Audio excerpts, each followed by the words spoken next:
Are we ready? Good afternoon, ladies and gentlemen. I hope you all had a good lunch. Are you all awake? Are you sure?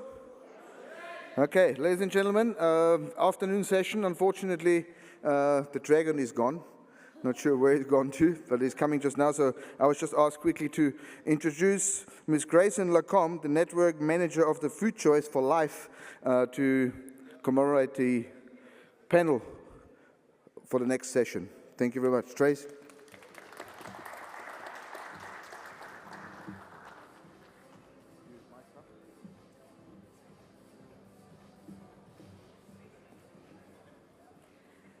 Hello, everyone. Good afternoon. I hope that everyone is feeling really energized for this session because it will be very interactive in nature. What we're going to do is we're going to invite some extremely familiar faces. Actually, no need for introduction for everyone that will be taking part in the session. And we're going to be discussing ways to connect and interact between associations and projects in a very successful way. We're going to be using best practices of real examples that we have in a current project going on with FoodChoices4Life. And to start us off, I'm going to ask Connie Lau to come up here, who is the Director of Operations for World Chefs, as we know.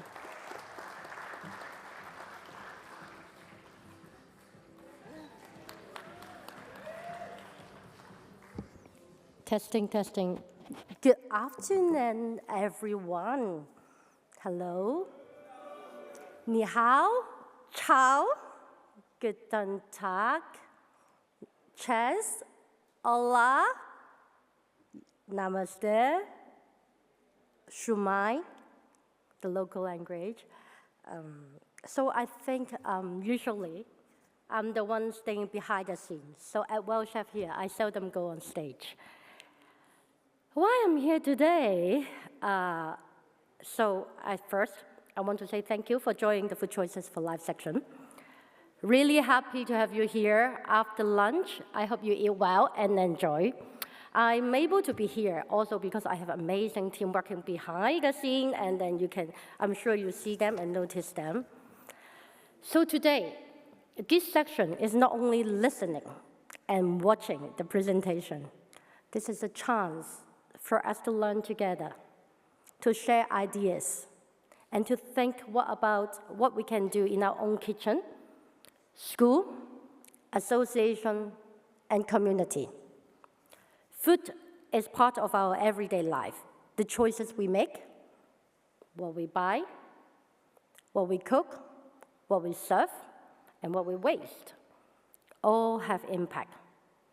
Chefs, like you, and food professionals, like our partners here, we have a special role. We can influence people through our menu, our teaching, and our work. As you know that through today's section, we have the Feed the Planet project for many, many years. We are grateful to have our partner, Electoral Food Foundation, to support us, but we don't stop there. We're always looking for resources to expand our project around the world. So this is the first European co-funded project funded by European Commission. And however, food waste, sustainability, responsible sourcing, healthy food choices are global issues. So what we want to do is actually, we will build a toolkit. We will build 2 e-learning courses, different knowledge and this section. We want it benefit to the world.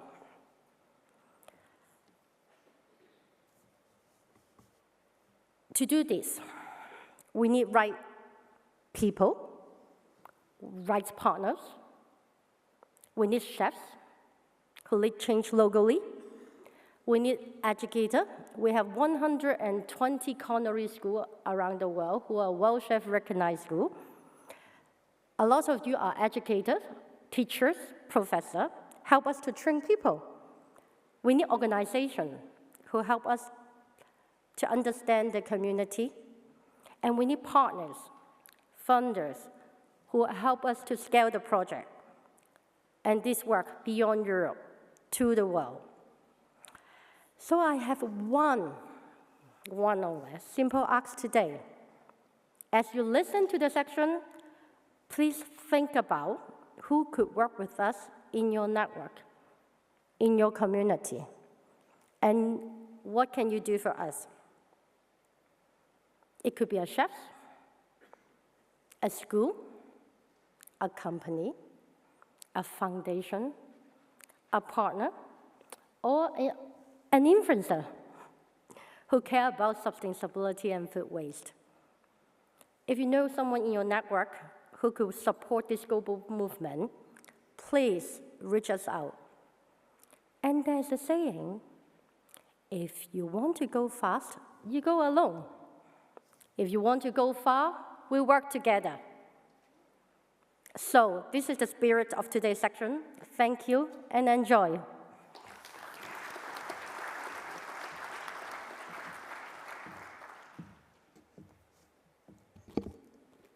Okay, great. So just as Connie was saying, the session really is to help foster collaborations between us all and to really get us to start talking about the main themes in Food Choices for Life in a bigger picture. So as I said, it's going to be interactive. I'm going to have some poll questions that hopefully I have some people here that can answer. Everyone's welcome to answer. And for the last half of the session, it's going to be more of a conversation. We're going to have a discussion based on the results of the poll, a Q&A as well that will be open, so anyone that has questions could ask our panelists in reference to the themes that we have within this session. So, first question. And they're very generic in nature, and that's because I want to allow for people to respond to this in an open manner. So what role should chef associations play in driving sustainability projects? Should they be educators and trainers, more connectors, project leaders and developers, or policy contributors? I want everyone just to answer. And hopefully you have it scanned. You can answer in time as I change the slide. Okay, I'll wait. Okay, so first and foremost, I'm going to give an overview of Food Choices for Life. Or actually, before that, I'm going to discuss how this came to be. A few years ago, we started a project that was called Life Climate Smart Chefs. I know that I have some climate smart chefs here in this audience that I've been working with on that project with my colleagues from Climate Smart Chefs. That project was seeking to put chefs as agents of change, some terminology that we've been hearing all day today and throughout the entire Congress, agents of change. What we're looking to do with Food Choices for Life is we're trying to shift the focus, not just on chefs, but on citizens at large. We want to give tools of communication to journalists, to policymakers, and to chefs, and to use them as influencers for citizens at large, to really engage them in the project and understanding what it means to eat in a sustainable way, to reduce food waste. And now I'm actually going to have another poll. So, in your opinion, what is the biggest challenge to scaling sustainability initiatives within chef associations?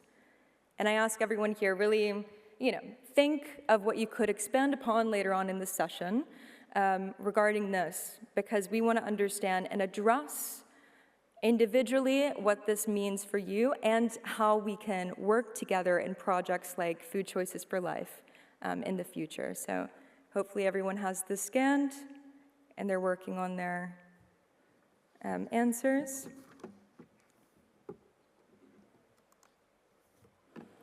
So now I'm going to invite a couple of my colleagues. I have Shona and Sean, And again, there's no introduction needed. Everyone knows them here.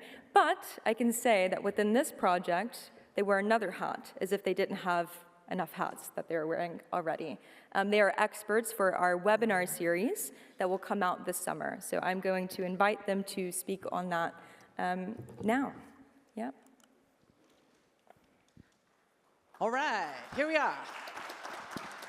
So in this Food Choices for Life webinar series, we are going to do 3 different webinars. One of them is going to be at the end of June.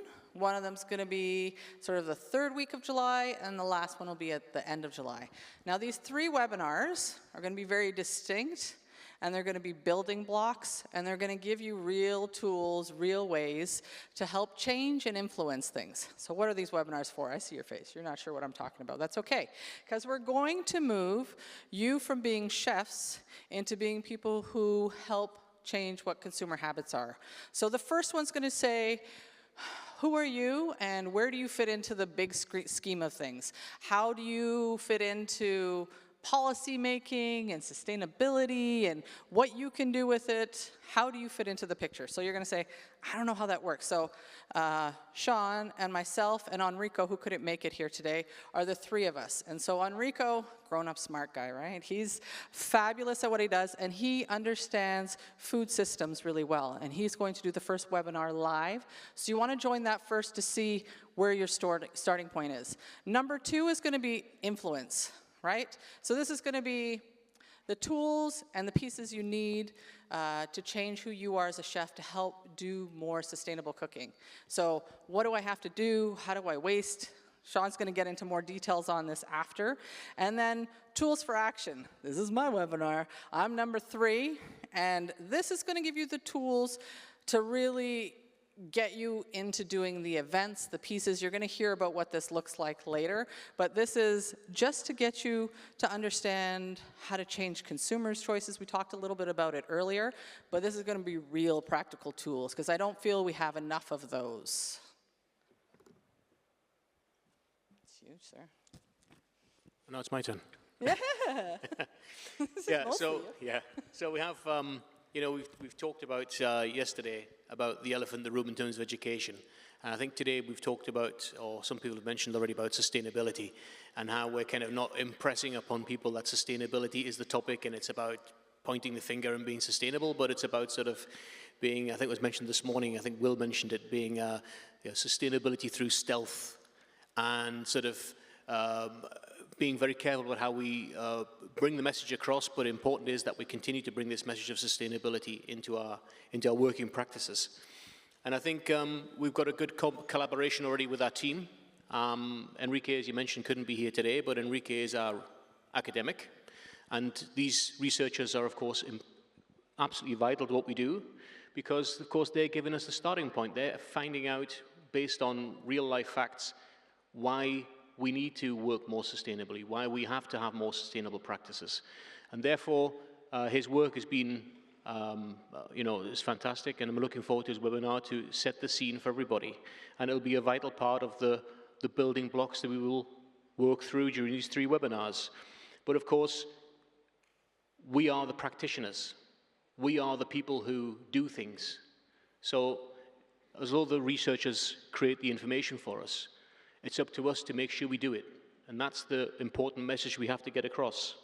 So we can be done with our procrastination of sustainability, and we actually need to put, some action into place. So the idea of the webinar, of course, after webinar 1 of setting the scene, is to talk about what practices we can actually undertake, giving some concrete examples of how at every level, not just at high-end fine dining, but also at pop-up restaurants and cafes, at every level, how in the home, when we're chefs at home too, how we can integrate some important sustainable action into all of our practices, to give some real-life examples, and of course, hopefully, this will instill a little bit of, nothing's perfect. We don't want perfection because that stifles creativity, and that's exactly what we want here. We want creativity. We want ideas. We want sharing, collaboration, contact.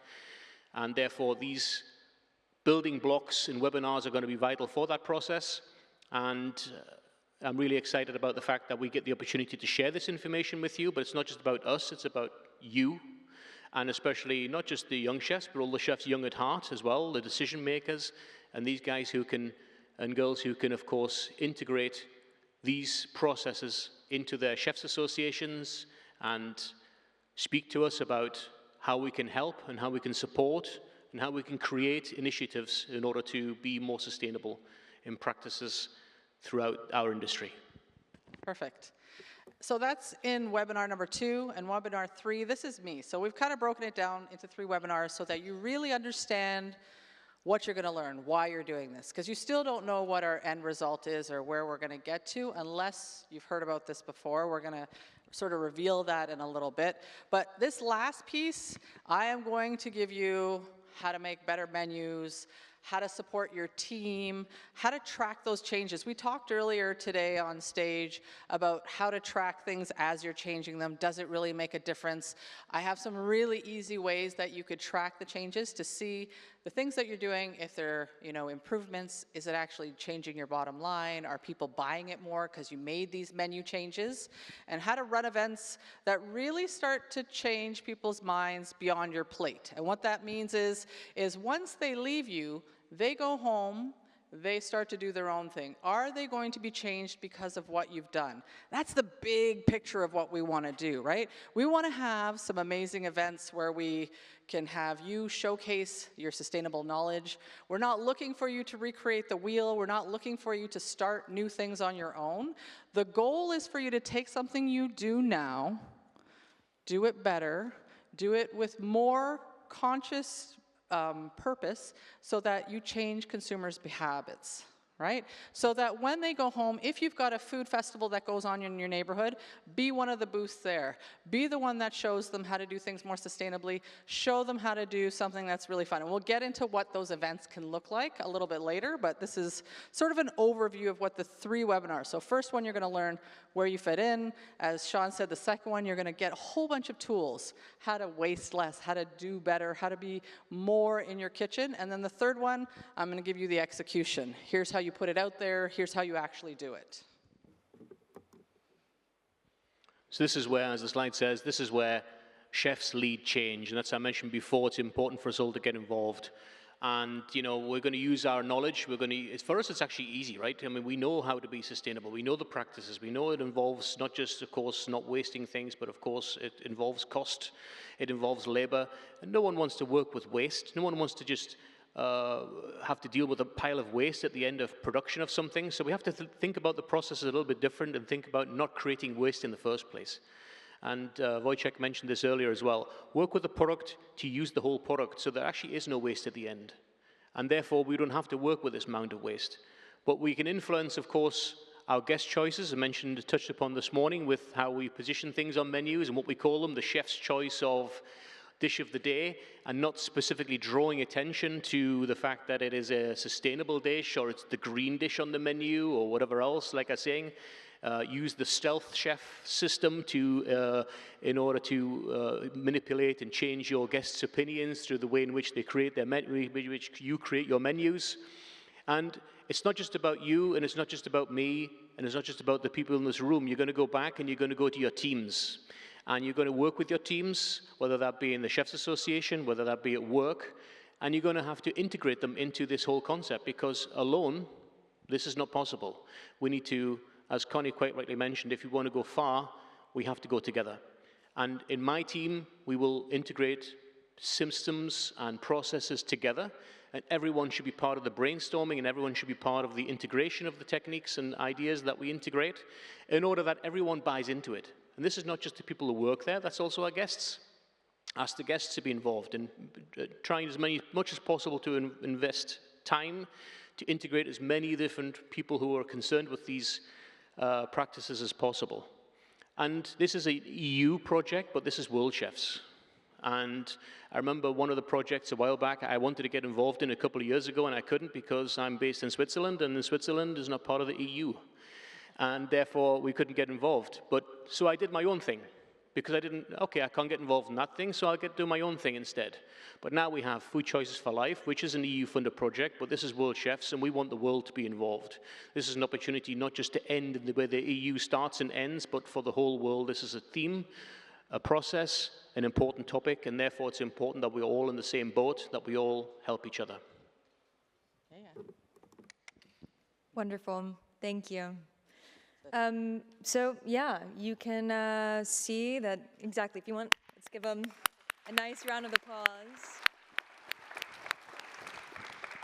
We have many different moving parts in this project.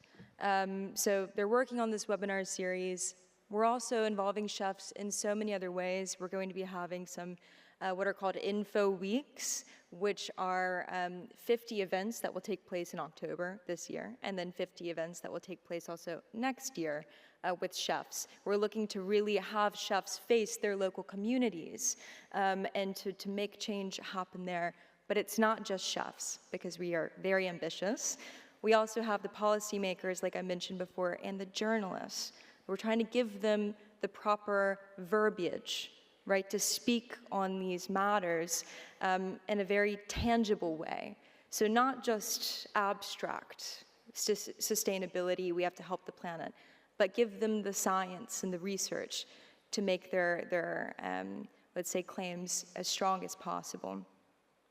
So next, we have another poll. And this poll is very generic, but it's a perfect segue into our next session, which will be a lot of fun. So the question is, if you had to choose, which is the biggest operational barrier to zero-waste cooking? Time, staffing, training, cost. So if you had to choose, I know that they all are involved. And this is our question because now we are going to be inviting Chef Wojtek Weck, that everyone knows here. He's a zero-waste chef, and he's going to be giving a very interesting presentation and tasting. All right. Thank you, everyone, and thank you, Grace Ann, for the intro. I believe that most of you already seen me today, so I'm going to skip this slide. I don't have to intro myself. I'm going to dive right into the topic of my today's talk, which is going to be, of course, food waste, but specifically diving deeper into the mindset and the way that we think. So I think that before we can really talk about the food waste and zero-waste cooking, it's very important to define what exactly is zero-waste cooking and what exactly is food waste. Well, zero-waste cooking, as the name implies, should be about zero, but to me, it has never been about that perfect round zero, because zero waste in today's world, unfortunately, doesn't exist. There is always going to be something in our bins. So we can rename it to low-waste cooking or 5% waste cooking. The name doesn't matter. The point is to be as close as possible to the zero. The point of zero-waste cooking is to do the most that we can with what we have, rather than focusing on the perfection. Because if we reduce our food waste by 50%, it's a lot better than if we not reduce it at all. And if we reduce it by 20%, it's a lot better than reducing it by 0%. So the idea of zero-waste cooking is not to be at perfect zero, but to be as close as possible to the zero waste. And what exactly is food waste? Well, at least in terms of my work, food waste is everything that is edible and safe for human consumption, but is in the bin and not on a plate. So that's all parts of ingredients, all the food that we cooked but wasn't consumed and now is in the bin. All of that is food waste. I focus on edible parts of ingredients that are safe to consume. And now I have a question, and that's a question for all of you. What two things are in every single kitchen's bin around the world? No matter what region, what cuisine, what kind of operation, there are two things that you're going to find in every single kitchen's bin around the world. So shout at me, guess at least one of those things. What do you think it is? Carrots? Onion? Eggshells? Skins? Plastic? Coffee?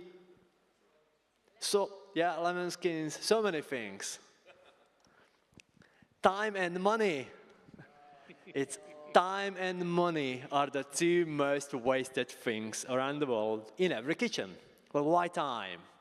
Think about when you waste any raw ingredient. It's all that time that goes into growing that ingredient. From the moment you put that seed into the soil, you grow it, you harvest it, you transport it, you package it, and then it comes to your prepping table, and you chop it off, and you trim it, and you peel it. You waste 20%, 25%, whatever amount. It's all that time that went into growing that ingredient that is now in the bin. And if we waste food that we have already cooked and prepared, then it's all of that our time, it's all of our chef's time that went into growing that food. And money is obvious because we pay for our ingredients. But what we forget to calculate is what is the real value of trimmings. Sometimes we think that I just peel some potatoes and potato peels cost nothing, or the carrot peels cost nothing. But we buy our ingredients in one piece per kilo. So if I waste 10% of the weight of every potato, then 1 kilo of potato peels has exactly the same price tag like 1 kilo of potatoes. 1 kilo of watermelon rind costs the same amount of money like 1 kilo of watermelons. You buy it in one piece per kilo, and then we separate it in our kitchens and decide that this is trimming, this is what we don't want. The value of the trimmings is exactly the same as the value of the whole product. And I speak a lot about byproducts and trimmings, but the big question that I always had on my mind is that are byproducts really byproducts? And is there even such a thing as a byproduct? I believe that byproduct is a creation of a human's mind. I think that it's something that we created for ourselves. Because when we look at the nature, and you look at trees, as the leaves fall from the tree, those falling leaves are not a byproduct of the growing tree. Those leaves are an essential material for new life under that tree. If you walk into a forest, you will not find byproducts of nature.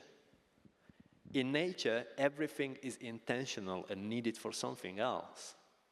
But humans have created garbage bins and landfills. So now we can decide that this is the main product that I want, and this is the byproduct that I don't want. But how do we make that decision?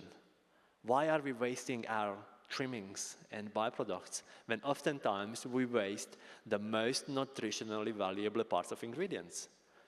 Cauliflower leaves have 3 times higher nutritional value than the cauliflower florets.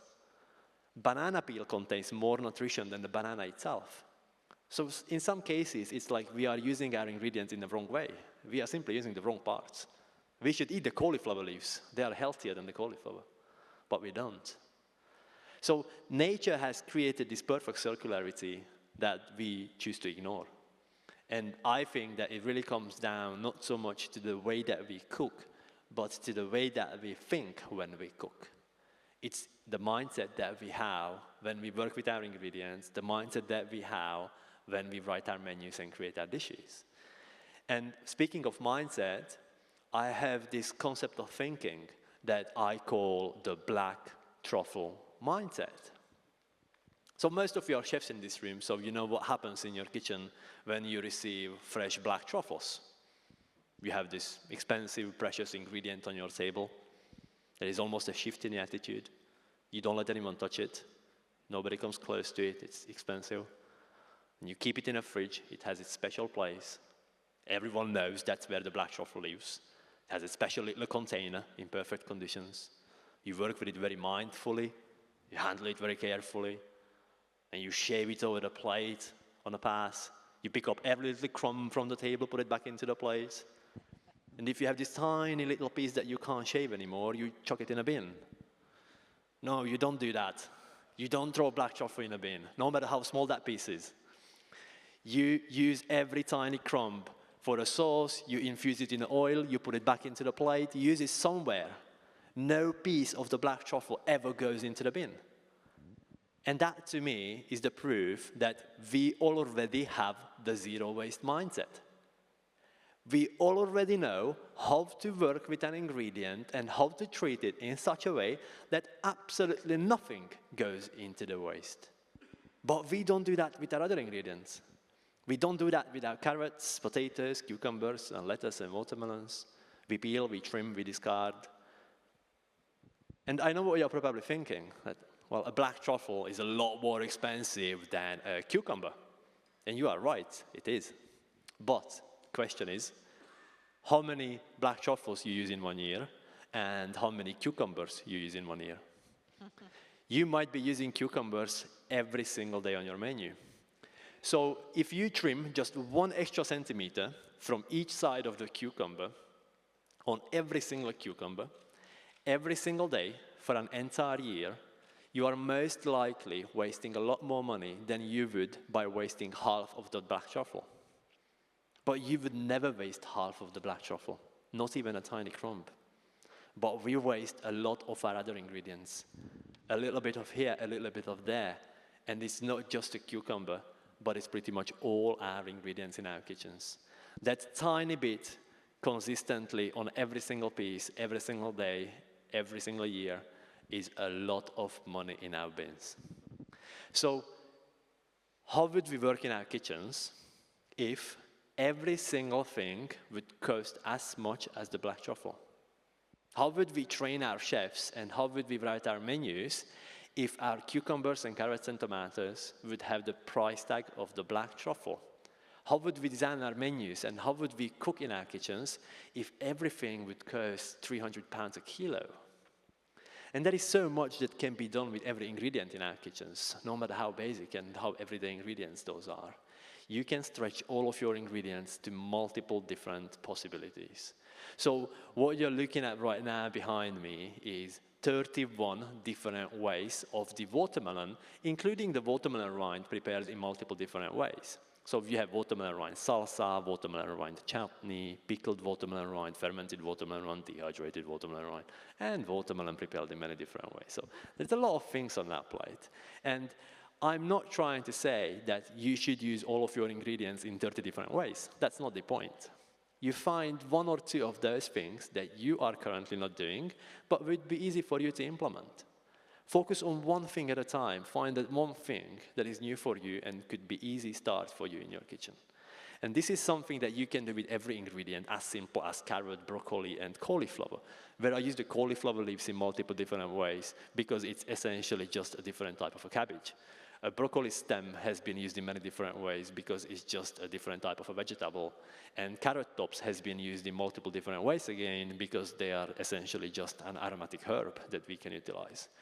So there is so much that we can do with all of our ingredients. And we don't have to do everything. You just have to do these 1 or 2 things that are new for you. And it's something that can be a starting point for you in your kitchen. And with that being said, I prepared a little tasting for you of some of these elements. So if I can ask my volunteers in here if they could help me out and pass out a few of the things that we have here today. You have 1 savory item in there and 1 sweet item. Please help yourself, have a bite. I will not tell you what it is, you can guess what you are eating. Nothing comes from the bin. Everything was used before it would go into the bin. The cracker that you're gonna be tasting is one of my all-time favorite zero-waste products, and for many chefs, particularly in hotels, is a starting point for the zero-waste cooking. Why is that? Because it's very easy to prepare, even in large scale. So it's kind of a regular flaxseed cracker that you have, and if you know a flaxseed cracker recipe, it calls for flax seeds and typically a water or some other liquid. Now, for me, that was an opportunity to turn it into a zero-waste recipe, where instead of water, I use a puree made from leftover bread. And that can be also made from any leftover vegetables. You can take your leftovers lettuce trimmings and use it in that recipe as well. Only thing you need is liquid, so you can use any puree made from your trimmings. And you follow the rest of the recipe. It's just flax seeds and some seasonings in there. It's very practical for many chefs, especially in hotels, or not only in hotels, but even in big operations in general, because it's a long shelf life item, it's shelf stable, it's gonna stay in your dry store for weeks. You can use it as a canapé, you can use it on your cheese board, you can use it as in-room amenity, as a bar snack, on your salads, on your starters, anywhere. It's very practical, and it's easy to turn it into your own kind of interpretation with changing all the seasonings and the spices in there. The second item that you have on that plate is that sweet candied thing. And is there anyone who wants to guess what that is? It's quite easy, actually. Coconut? No, it's not coconut. It's something that is typically in a bin.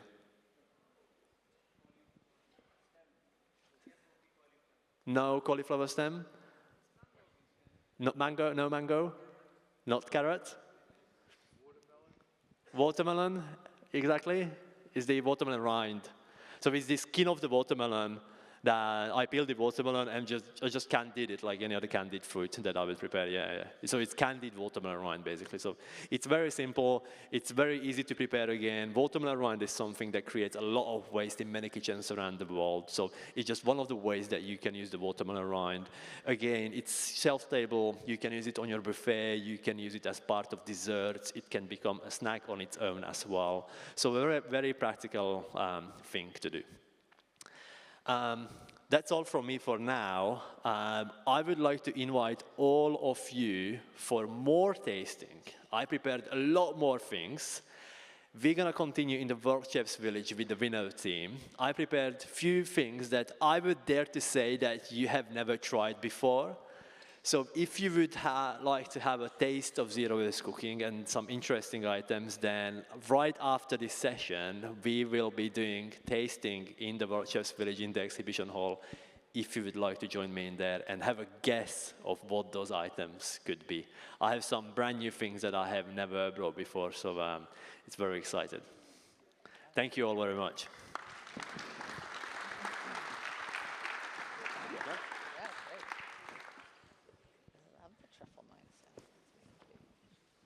Okay, so here is a QR code for contact information. Are you? Yeah, I forgot it's there. 3 minutes, right? Yeah. Okay. All right, everyone. So now we have some more interaction, if that tasting wasn't already enough. We're going to go over the poll results, and we're going to start off conversations here. But then I would love to hear some thoughts from out in the audience regarding those questions. From there, we'll move to an open Q&A. So if anyone has any questions specifically that they would like to ask one of the speakers, or a question about the project, Food Choices for Life, we're available to speak on that. So here we have it.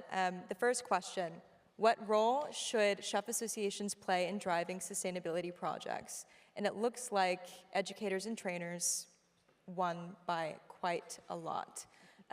So I'm going to ask Shona, would you like to speak a little bit about if you agree with this statement? If so, how do you think that chef associations should approach training for their members in the best way? Okay. Sure. As an educator as well, I'm happy to answer this.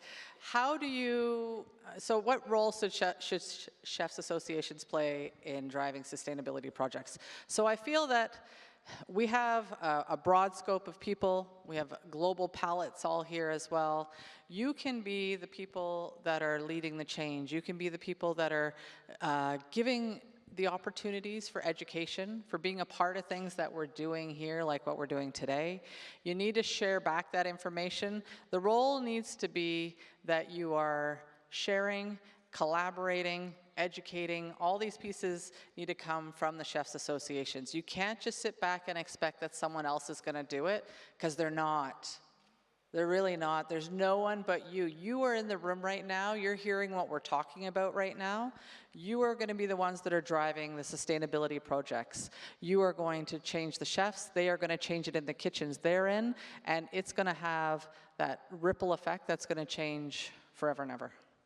Right, amazing, thank you. All right. Yeah, and I would even dare to say that there is a responsibility with chef associations within their own network, the people that are there, It's kind of like involving the most amount of chefs that are members within their association.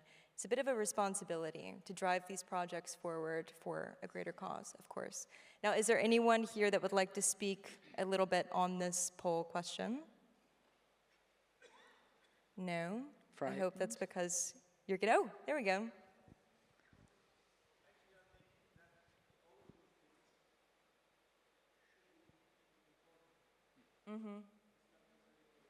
Absolutely.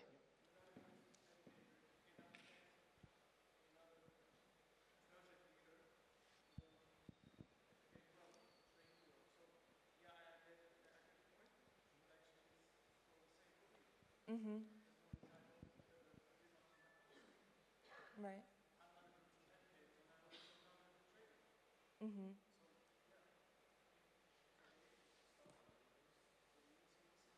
All pieces. And I mean, some people might carry different roles, and maybe your strengths aren't in educating. Maybe that's not the hat that you wear. Thank you for saying that. You're right, because maybe you have connections with policymakers and you can help affect change more immediately that way. Or maybe you have projects within your association or in your network that you can use and help affect change that way as well. Agreed. Thank you. By the way, if there's anyone backstage that could maybe bring a mic around the audience, that would be great for future responses. Thank you so much.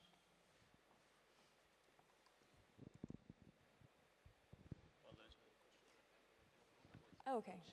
Okay, wonderful. Thank you. Oh, thank you, thank you. Okay, so here we have another question. Again, these questions are very generic, and it really is just to foster conversation. So what role should chef associations play in driving sustainability projects? From the set of speakers, I'm going to ask Sean. I know that he's involved in so many things with AEHT, with World Chefs, with the school BHMS. And so could you speak a little bit about what it's like in driving these projects and these initiatives in chef associations, and what are the challenges faced with that? Yeah, I mean, we talk about driving within chefs associations, but it's not just about that as well. That's one aspect, there's one opportunity, there's one avenue for us, because we're all here and we're members of them, and we're representing them in some respects, or leading them. But as you mentioned, the AEHT, which doesn't say a lot to a lot of people right now, that's the Association of European Hospitality and Tourism Schools, mouthful, I know, abbreviated to AEHT. And there we have, of course, membership in Europe, including Switzerland, which of course is a member. There are about 450 schools, VAT schools in Europe, which are members, and they do a lot of events in the year, and they do a big AGM and a big competition. And of course, there's a limitation on the age group of those competitors. It's a student competition. So it's an opportunity for bringing everyone together and launching initiatives and planting seeds and giving information and tools. And that's one aspect of what we mentioned about information sustainability. And sustainability is integrated into all of the 13 elements of the competitions that they run, for example. But in terms of the poll, and a colleague from the Netherlands who was quite right that all of the answers are relevant, because all of the people who've responded have an opinion. And regardless if we're only 2 or 3 people who believe in something, we believe in it strong enough to be able to carry it through. In this case, we have, again, an interesting combination of 34% of the respondents think that lack of funding, time, or capacity. I probably would have put myself, if I had to choose between all 4, maybe it's in that category too. I think it's fair that we all have busy lives, we have busy schedules. We're always being told by our bosses that we need to focus on specific tasks, and we may not have the time to do extra events. We have to try and make the time, though. We have to try and integrate that into our system. I mentioned yesterday when we talk about education, about maybe taking a little bit away from here, so I have time for something there. Taking away from here does not mean I have time off.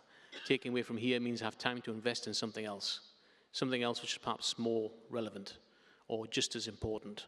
And so therefore, I think it's a resounding factor that time is an issue, capacity, support, and I think that's why it's important that if you have some decision makers and people who want to get involved in your associations or countries or regardless of which association you may be, that we support them and tell them, listen, you're interested in this, it's a vocation of yours, it's something we want to do. How about you take part in the webinars and see what tools you can achieve and gain in order to carry out some important aspects of sustainability in our environment, and take part in making a nice event as a result, as part of what we want to do ultimately. And difficulty engaging chefs. I mentioned earlier, if we make people buy into the whole process and involve people and make them part of the decision-making process, rather than just tell people what to do, this of course helps with that scenario. Sustainability fatigue, working on the stealth chef system, I think is a good way to do it. I think we were always talking about veganism for a number of years, and sort of we have to have a separate vegan menu, or making people feel segregated because they're vegans, because they don't eat whatever. I think we need to just have a menu with everything on it that caters for everybody and supports everybody's needs and doesn't put people in boxes. I think that's very important. So that's my feedback on that. Amazing. Is anyone here wanting to speak on this further? Maybe to discuss a project that you're in or that your association is involved in, and something that you've faced because of that? I don't know where the hand is. Oh, perfect, yes.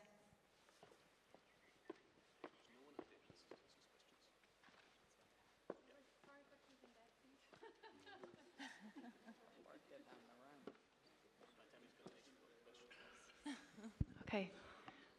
Yeah, with the mic it's much better than without. So thanks for actually hosting that very important session talking about food waste and overall impact on sustainability and climate. What is interesting for me, and it's more like adding another question to understand how you're embedding those sustainability initiatives, because I'm working with Ecolab, and we see a lot of the initiatives we are driving are required to be embedded also in theory in the kitchen, and not only, in real condition in the kitchen, and not only in theory up front. So how do you balancing sustainability with food safety, shelf life, with remaining practical in real kitchens?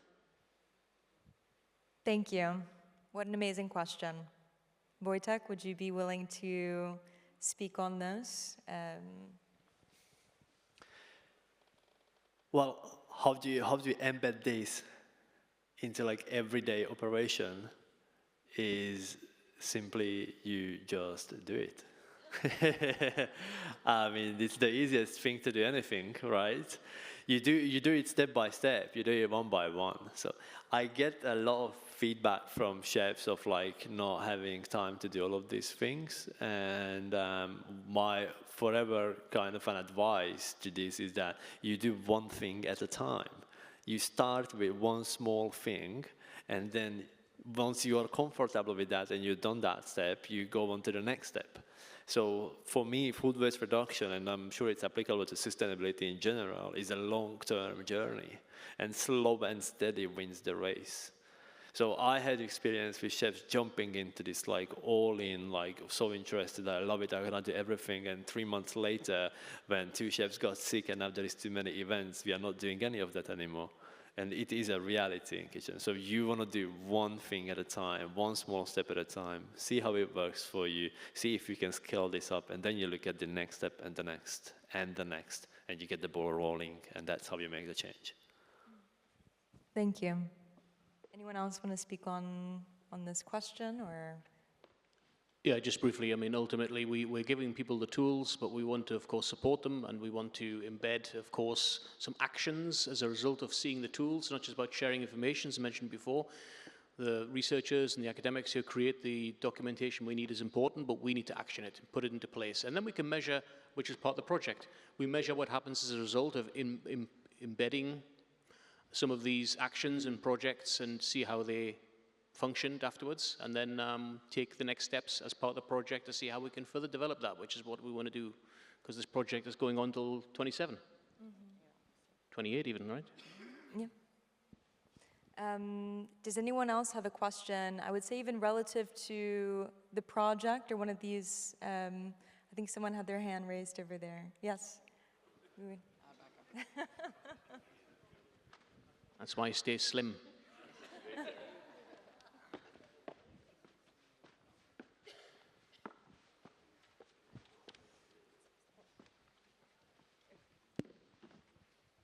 Hello. Yeah, we are talking about, you talked about food wastages in the kitchen. I work with NHS and NHS feeding body. And a lot of food, after the food is being prepared, a lot of food are being chucked in the bin. What happens to that? Thank you. Okay. Yeah. It's quite technical. So I think you were asking what is happening to the rest of the food that must be thrown away. Yeah? We're talking about kitchen, chefs in the kitchen now. When the food is being prepared in restaurants, in like hospitals. Sorry, could you give her the mic again? Yeah. Cooked food being wasted in restaurants, hospitals, places like that. So what happens? Because we are talking about wastages in the kitchen.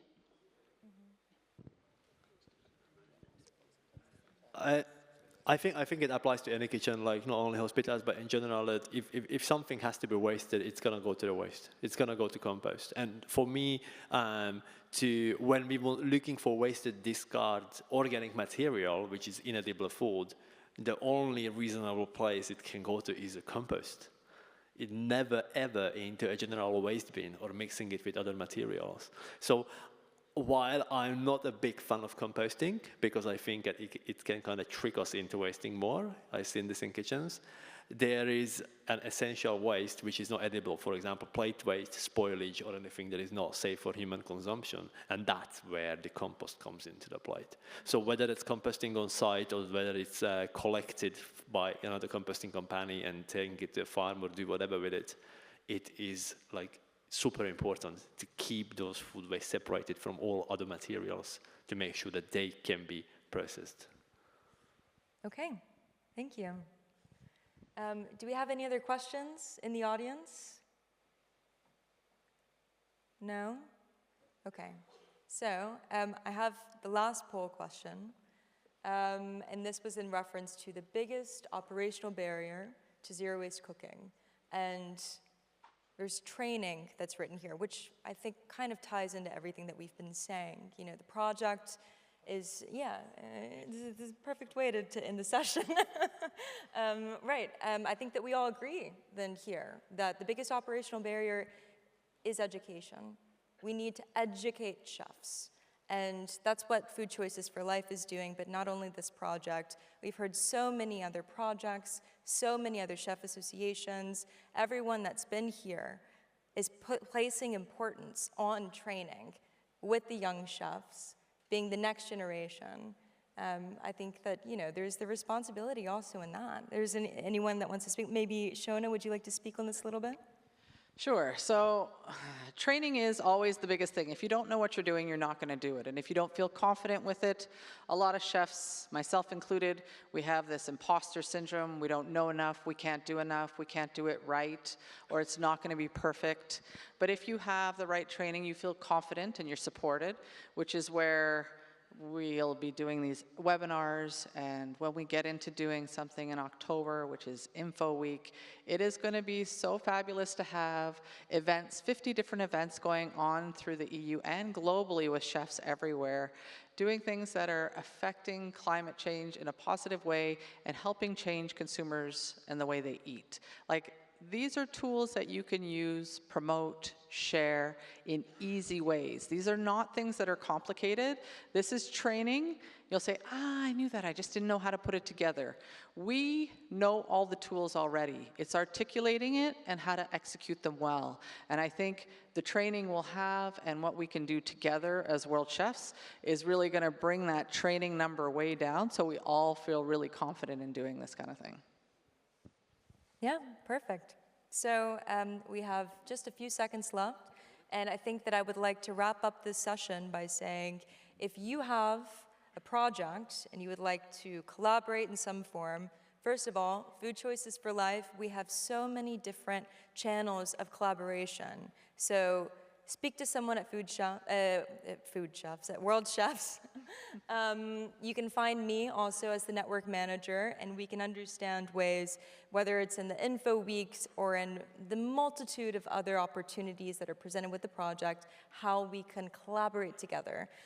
But also, I ask that you walk away from this session knowing that World Chefs in general is a network that you can lean on, and that there is power in numbers. So if you're wanting to drive something forward within your chef association, why not seek the support from your neighbors that are here now? So anyway, thank you. Thank you.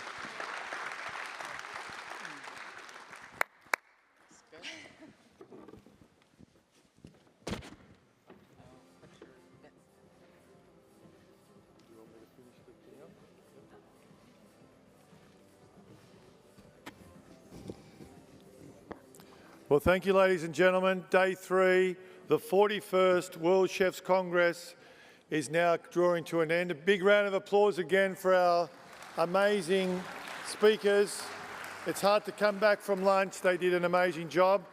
A little bit of housekeeping. Global Chefs on at the moment in the other room.